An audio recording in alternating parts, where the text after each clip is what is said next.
বন্ধুরা, good morning. কেমন আছো তোমরা সবাই? আশা করি সবাই খুব ভালো আছো, আর আমরা ভালো আছি। আর এই বৃষ্টি ভেজা সকালের মধ্যে সবাইকে অনেক অনেক স্বাগত আমার এই চ্যানেলে। তো যাই হোক, বাইরে সকাল থেকে বৃষ্টি হচ্ছে, সকাল থেকে। তো সকালবেলার আশিপাশির কাজ সব কিছু সেরে নিয়েছি। বাইরে বসে তো কলের কাছে বসে নাচতে পারিনি, বাথরুমে নিয়ে গিয়ে আর কি মোটর চালিয়ে তারপরে সব কিছু ধুয়ে দিলাম। আর ভিজে তো গেছিলাম, ফুল পাতা সব একবারে গুছিয়ে নিয়ে তারপরে স্নানটাও সেরে নিয়েছি। আর এখন যে মিঠির জন্য একটু জল গরম নিয়েছি, আজকে আর সুজি বানাবো না।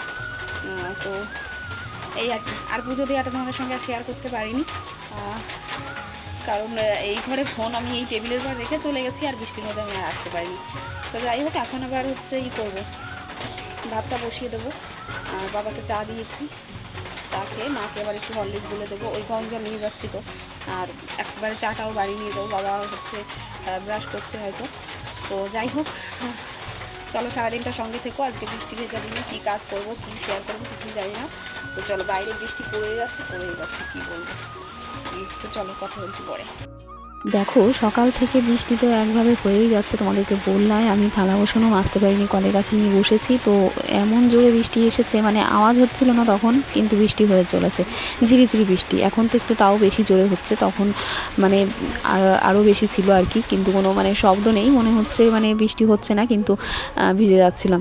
তো আর কি, বাথরুমে গিয়ে সমস্ত কিছু ধুয়ে নিলাম, সেটা তো বললাম তোমাদের। তো এই বৃষ্টির মরশুমে একটু ভাজা পোড়া খেতে ইচ্ছে করছিল সকালে। তো মাকে বললাম, একটু ময়দা ছিল, তো এই যে বানিয়ে নিলাম গরম গরম আলুর পরোটা। তো আমি সেভাবে আর কি মানে একদম জাঁকজমক করে আর কি বেশি করে ভাজিনি, মোটামুটি আর কি আলুটা সেদ্ধ করে পেঁয়াজ দিয়ে ভেজে নিয়েছি। আর আজকে বৃষ্টির দিনে না মাছটা জানতে আর ইচ্ছেই করছিল না আর কি। বাবাকে বলেছিলাম মাছ পাঠাতে হবে না। তো এই যে একটুখানি পাঁপড় ভেজে নিয়েছিলাম। আর কি রান্না করব ভাবছিলাম, তো অনেকগুলো ভেন্ডি ছিল আগের হাটের, সেগুলো খাওয়া হয়নি, তো ভাবলাম সেইগুলোই আর কি রান্না করি। তো ওইটা আর ছিল সয়াবিন। তো সেইগুলোই রান্নাবান্না যোগাযন্ত্র করছিলাম। আর এদিকে দেখো, মানে বৃষ্টি তো হয়ে চলেছেই, তার সঙ্গে দেখো এখন ঝড়ের মতো হাওয়া দিচ্ছে। আর কেমন দেখেছো, বাইরেটা পুরো অন্ধকার হয়ে আছে, আকাশে পুরো মেঘ ভর্তি। মানে মনে হচ্ছে যে কত, মানে 1 ঘন্টা 2 ঘন্টাও ধরে বৃষ্টি নামলেও, মানে নেমে থাকলেও এই মেঘ কিন্তু কাটবে না, মানে সারা দিনটাই এইভাবেই চলছিল। তো যাই হোক, আমি এদিকে দেখো ভাত টাত তো সব বসিয়েই দিয়েছি।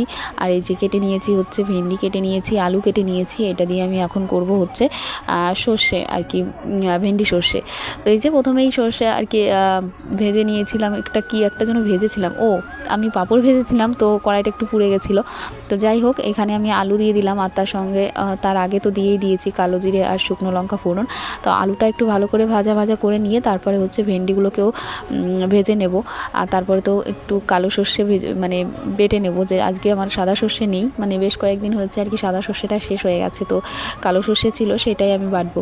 তো দেখতেই পাচ্ছে একদম আলুগুলো লাল লাল করে ভেজে নিয়েছি। আর এখন ভেন্ডিগুলোকে দিয়ে দিলাম। আর ভেন্ডিগুলো না আমি মাঝখান থেকে আজকে আর কি চিড়ে দিইনি, একদম মানে গোটাই আর কি, শুধু মাঝখান থেকে বলতে একদম লম্বার দিক থেকে আর কি পেটে সোজা করে যেটা কাটে সেটা করিনি। এমনি দেখতেই পাচ্ছ তোমরা আমি কীভাবে কেটেছি, আমি হয়তো বলে বোঝাতে পারছি না। তো যাই হোক, ভেন্ডিটাও সুন্দর করে একটু মানে ভাজা করেছি, কিন্তু একদম যে পুরো ভাজা আমি সেটা করিনি আর কি।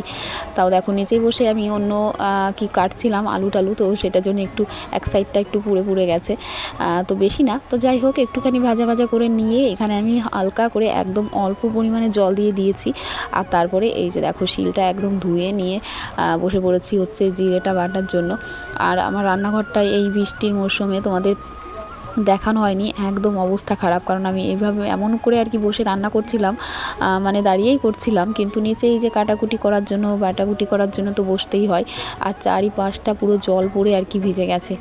তো আর কি দেখো, একদম সর্ষে নিয়ে নিয়েছি, আর তার সঙ্গে হলুদ আর একটু লবণ নিয়ে নিয়েছি, আর নিয়ে নিয়েছি একটু কাঁচা লঙ্কা। তো ঝটপট এই যে একদম বাটাবুটি করে নিলাম, মানে একদম হলুদ নুন সব কিছু দিয়ে সর্ষেটাকে সুন্দর করে বেটে নিয়েছি। আর এই দেখো, ঝোলটা একদম হালকা করে দিয়েছিলাম, তো একদম মানে একটুখানি আলুটা সেদ্ধ হয়েছে। তো এই যে এখন সর্ষেটা দিয়ে দিলাম, আর একটুখানি গ্রেভি থাকবে, মানে মাখা ঝোল থাকবে আর কি। আর তারপরে এটাকে নামিয়ে নেব। তো আর কি রান্না করব সেটা ভাবছিলাম, আজকে আর ডাল করা হয়নি, আর পাঁপড় তো ভেজেই নিয়েছিলাম, আর সকালে তো আমাদের একটু টিফিন হয়েই গেছে। তো একদম আলুর পরোটা সবাই মিলে খেয়েও নিয়েছি, কোনো তরকারি দিয়ে না, এমনি সস দিয়ে। তো যাই হোক, এখানে আমি আর করছি হচ্ছে সয়াবিন। তো এই যে একটু মশলা করে নিয়েছি, শিলেই বেটে নিয়েছি, আর ওইদিকে আলু আর সয়াবিনটা তো আগেই ভেজে নিয়েছি, আর এর মধ্যে এখন একদম মশলাটা দিয়ে সুন্দর করে কষিয়ে নিয়ে তারপরে হচ্ছে ঝোলটা দিয়ে দেবো। আর আমি এই সয়াবিন দেওয়ার আগে কিন্তু বাবার জন্য একটুখানি আলু তুলে রেখেছিলাম আর কি, অন্য আর কি কড়াইতে মিঠির যেটাই আর কি খাবার বানাই সেটার মধ্যে একটুখানি বাবার জন্য আর কি সয়াবিন ছাড়া তরকারি করে দিয়েছিলাম।